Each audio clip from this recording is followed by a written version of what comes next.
여러분 안녕하세요. 반갑습니다. 리드원 세무에게 김재상 세무사입니다. 이번 시간에는요, 우리 법인세 핵심 파헤치기라고 하는 제목으로 해서 몇 가지 법인세 관련된 주제들을 살펴보도록 하겠습니다.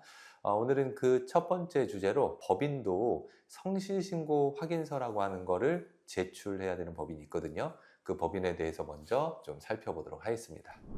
오늘의 주제인데요. 여러분들 소득세 신고할 때 보통 대부분의 사람들은 5월에 소득세 신고를 하죠, 매년. 그런데 6월에 소득세 신고를 하는 사람들이 있습니다. 주변에 보시면 6월에 소득세를 준비하시는 분이 있는데 이제 소득세 측면에서 이를 성실신고 사업자라고 부르는데요. 소득세, 개인들뿐만 아니라 법인도 성실신고 확인 대상자라고 해서 별도로 구분해 놓는 그런 분류들이 있어요. 법인세는 보통 3월에 법인세 신고를 하는데요. 이 성실신고로 분류된 사람들은 우리 소득세도 한 달 있다가 하는 것처럼 법인도 4월에 법인세 신고를 합니다. 그래서 주변에 3월에 법인세 준비하지 않고 4월에 법인세 준비를 한다, 이상하다고 생각하지 마시고 성실신고 확인 대상 사업자구나 이렇게 생각하시면 되겠습니다. 그렇다면 법인이 성실신고 확인서를 제출하게 되는 대상자 요건은 어떻게 되고, 만약에 신고를 하지 않았으면 어떠한 제재들이 있고 또 어떠한 혜택들이 있는지 하나하나 한번 살펴보도록 할게요. 첫 번째로 성실신고 확인서 제출 대상 법인입니다. 총 3가지로 제가 정리를 해놨는데요. 첫 번째 양가로 1번 부동산 임대 등 소규모 내국 법인이라고 하는 거예요. 부동산 임대 법인이죠. 부동산 임대 법인이 첫 번째. 두 번째는 개인 사업자에서 법인 사업자로 전환한 이후 3년 이내에 내국 법인이 요건 충족하면 4월에 법인세 신고를 해야 됩니다. 개인 사업자에서 법인 전환한 다음 몇 년 이내? 3년 이내에 성실신고를 해야 된다. 그 다음에 세 번째인데요. 전환법인으로부터 사업을 인수한 내국법인. 이게 전환법인이라고 한다면 개인 사업자에서 법인을 전환하는 것뿐만 아니라 현물출자나 사업 양수도를 통해서 법인으로 전환하는 경우가 있죠. 이런 경우에도 똑같이 성실신고 확인서를 제출해야 된다. 이렇게 보시면 되겠습니다. 그래서 부동산 임대법인, 그다음에 법인 전환이나 이렇게 전환법인에 해당이 되면 성실신고 4월에 해야 된다. 좀 더 자세하게 내용을 먼저 살펴보면요. 첫 번째, 부동산 임대 소규모 내국법인인데요. 아래 3가지 요건을 모두 충족해야 됩니다. 첫 번째는 상시 근로자 수가 5인이 안 돼야 돼요. 그리고 두 번째, 그 사업연도 종료일 현재 지배주주와 그 특수관계자의 지분 합계가 50%를 초과해야 됩니다. 지배주주와 특수관계자니까 이거를 지배주주군이라고 이야기를 하는데요. 합해서 50% 넘고, 그 다음에 세 번째, 부동산 임대업을 주된 사업으로 하거나 아니면 다음의 금액 합계가 기업회계 기준에 의한 매출액의 50%가 넘어가면 부동산 임대업을 주업으로 하거나 아니면 가나하다.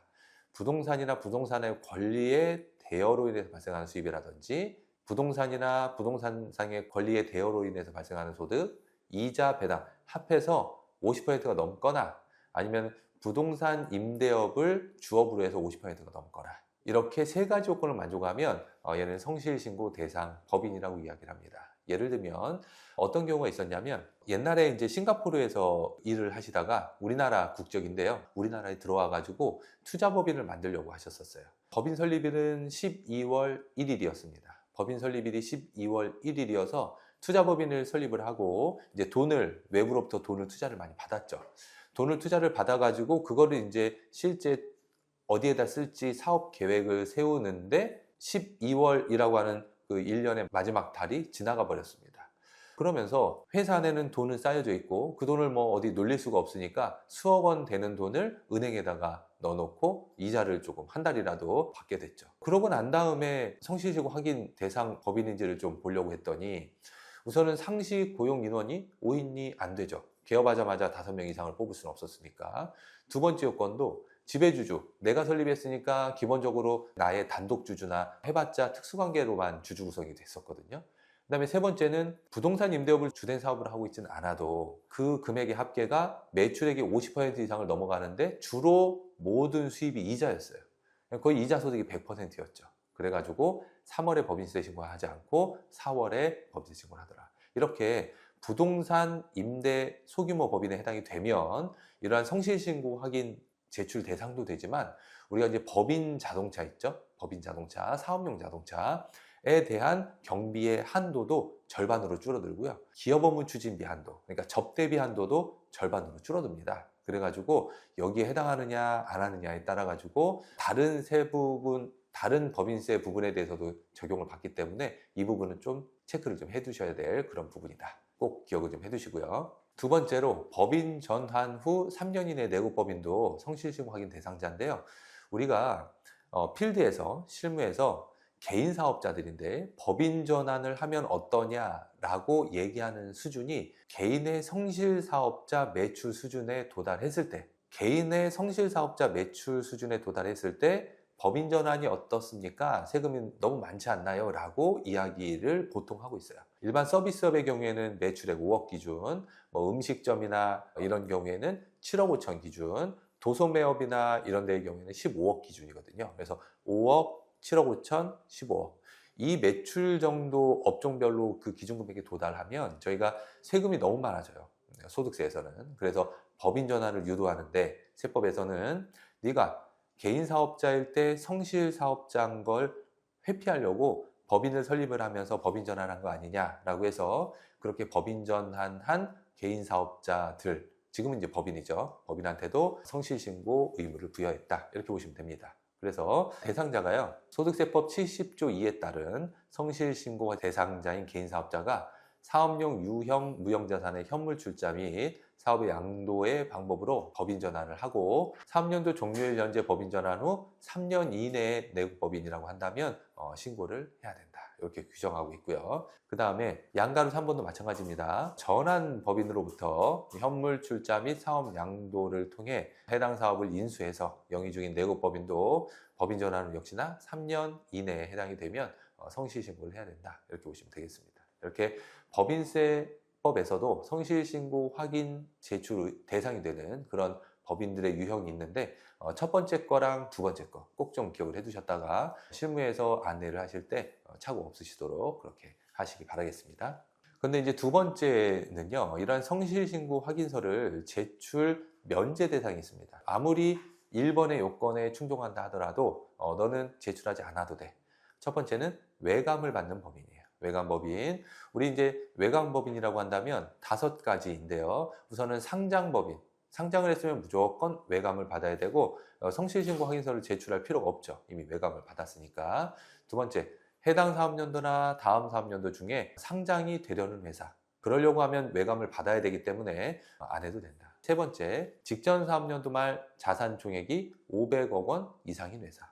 외감 받기 때문에 안 내도 됩니다. 그 다음에 네 번째, 직전 3년도 매출액이 500억 원 이상인 거. 그래서 자산 총액이 500억이 넘거나 아니면 직전 매출액이 500억이 넘으면 안 해도 되고요. 그 다음에 다음 사항 중 2개 이상에 해당하는 회사. 다음 사항 중 2개 이상에 해당하는 회사는 외감을 받아야 되기 때문에 제출하지 않아도 된다. 첫 번째는 자산 총액이 120억 원이 넘거나 아니면 부채 총액이 70억 원이 넘거나 매출액 기준이 100억을 넘거나 아니면 종업원이 100명이 넘는다 라고 한다면 이 중에 2개 이상이 해당하죠? 외감을 받아야 된다. 그래서 외감 대상자에 해당하는 경우에는 성실신고 확인서 제출 면제 대상이 된다. 이렇게 보시면 되겠습니다. 여러분들 이제 필드에서 좀 보실 때는요, 상장하면 외감을 받아야 된다. 이 정도는 좀 알고 계시면 되겠고, 자산이나 아니면 매출이나 이런 것들이 500억이 넘어가면 무조건 외감 받는다. 이렇게 보시고요.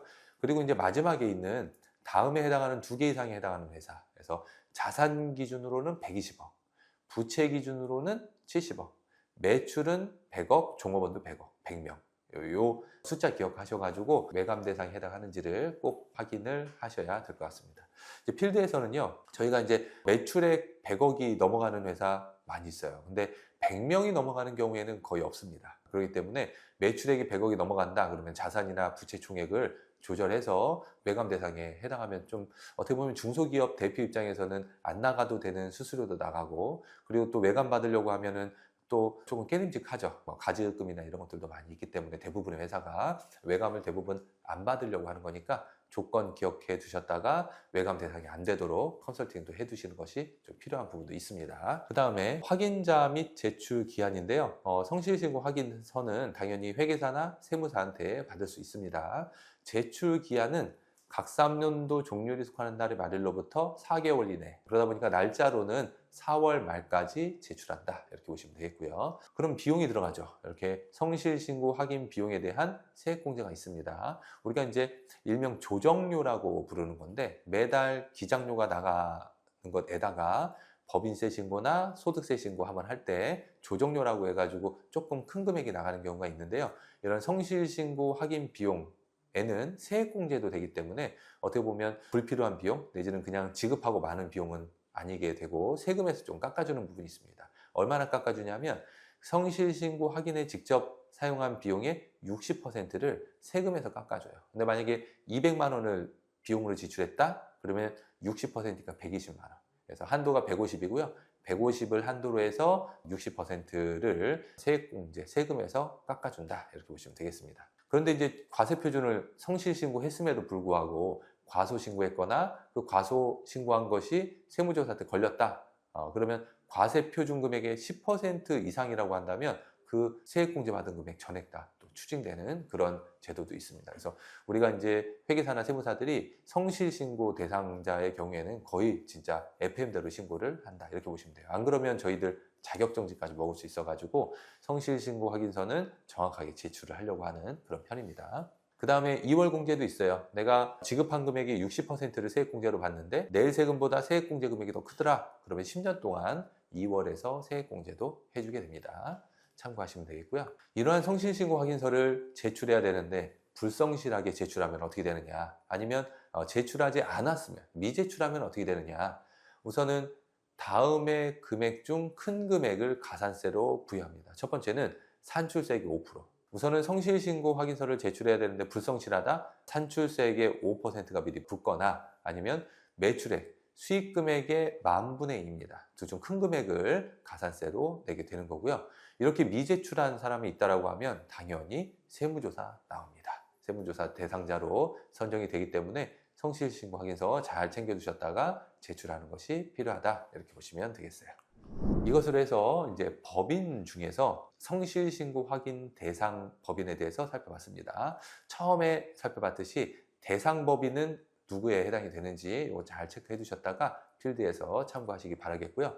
이와 관련해 가지고 궁금한 사항이 있으시다라고 한다면 중소기업 경영연구소 통해서 연락 주시면 제가 친절하게 답변 드리도록 하겠습니다. 오늘도 수업 듣느라 고생 많으셨고요. 다음 시간에 또 유익한 주제로 찾아뵙도록 하겠습니다. 수고하셨습니다.